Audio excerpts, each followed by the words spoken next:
Good morning, boys and girls. Today is day 20. It is Saturday, May 3rd, 2025.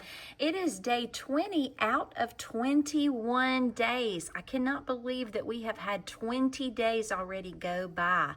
Now, 21 days is 3 weeks, and so tomorrow marks our 3-week mark since we first put the eggs in the incubator. It takes 3 weeks for them to hatch. So today is day 20, meaning that tomorrow would be the day that they start to hatch.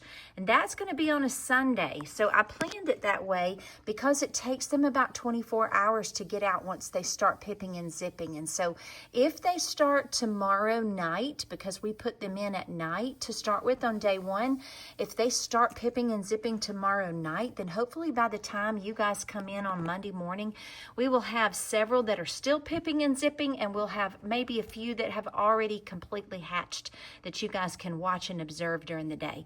Today, what we're going to talk about is heater and crack. Yesterday, we had 2 juicy words. Do you remember what they were? When we had to take the eggs out of the trays and we put them in the bottom of the incubator, we talked about thermometer and thermostat because we had to raise the humidity level and we had to put more water into the air, didn't we? And so we talked about the difference between a thermometer and a thermostat that controls the temperature. Today we're going to talk about the heater, which is a device for heating. So once the chicks do come out, they're going to lay in the bottom of that thing and look pitiful, wet, pitiful, like little wet rats. And then they're going to get more energy because it takes a lot of energy for them to get out. That's why it takes 24 hours for them to get out. So they'll lay on the bottom of the incubator and this heater will blow on top of them, almost like a hair dryer when you blow your hair dry. And it will make all those wet feathers dry out, and then they'll puff up, poof, and they'll look like the cute little puffy baby chicks that we've seen.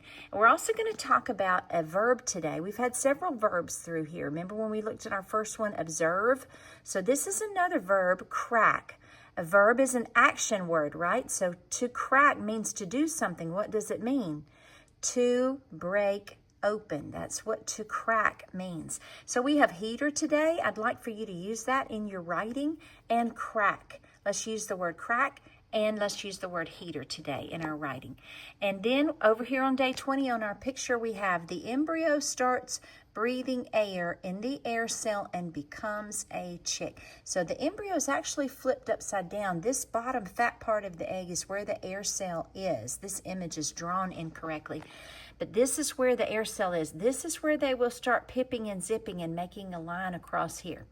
All right, boys and girls, that is day 20. Let's go over very quickly and look at our incubator and make sure that our settings look great.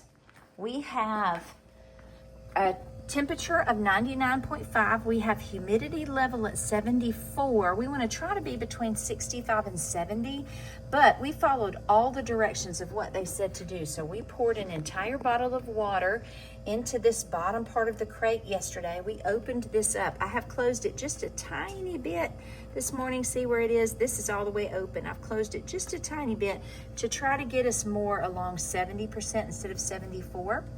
But that's what our incubator looks like. No movement. I don't hear any chirping yet. When they do get ready to pip and zip, and when they bust that air cell open and start breathing air, we will start to hear them pipping and zipping. I want to show you a couple of materials for our brooder box today. We have pine shavings, which are going to go down in the bottom of the brooder box, and those are really to protect moisture coming in. We have a heat lamp that will keep the baby chicks between 96 and 100 degrees for the first 5 or 6 weeks. They need to be kept that hot. And this is what we have. We have pine shavings down in the bottom. We got a little opening here where they can come into another area and have something to do. We have their food all set up, and their food is actually a very special medicated baby food for baby chicks. Has a lot of vitamins and minerals in there that help them to build their bodies up strong. And so this is kind of like how you would give a baby formula, or you remember how we talked about a lot of mammals and how they give birth and their bodies make milk for their babies. It's kind of the same thing, how we give human babies special milk from mom or special milk called formula, and then we start to feed them baby food. Baby chicks have to have the same thing, full of vitamins and minerals to help them grow in their first couple of weeks. And then we have our waterer here, so it's filled up. You fill up the canister, you turn it upside down, it spills out into this tray. So see how I was talking about yesterday, how we have to think about little baby chicks getting stuck back behind here. We want to make sure that we don't have anything dangerous. So these rounded containers that are not very deep allows the chick to come over here and get some water without having the danger of drowning. So this is our brooder box. We do have an opening right here that we can look. If you were to shut this lid, we could still open right here and look. This used to be like a wrought iron thing right here. My son, Timothy, who is an architect major at Kennesaw State, took this and made me some plexiglass, I think it was last year, and painted these beautiful flowers on here for us so that we can kind of see through the brooder box now and be able to see inside it. So we're all set for our little babies, and we hope they come tomorrow, start coming tomorrow, and finish on Monday. I'm so excited. Today is day 20.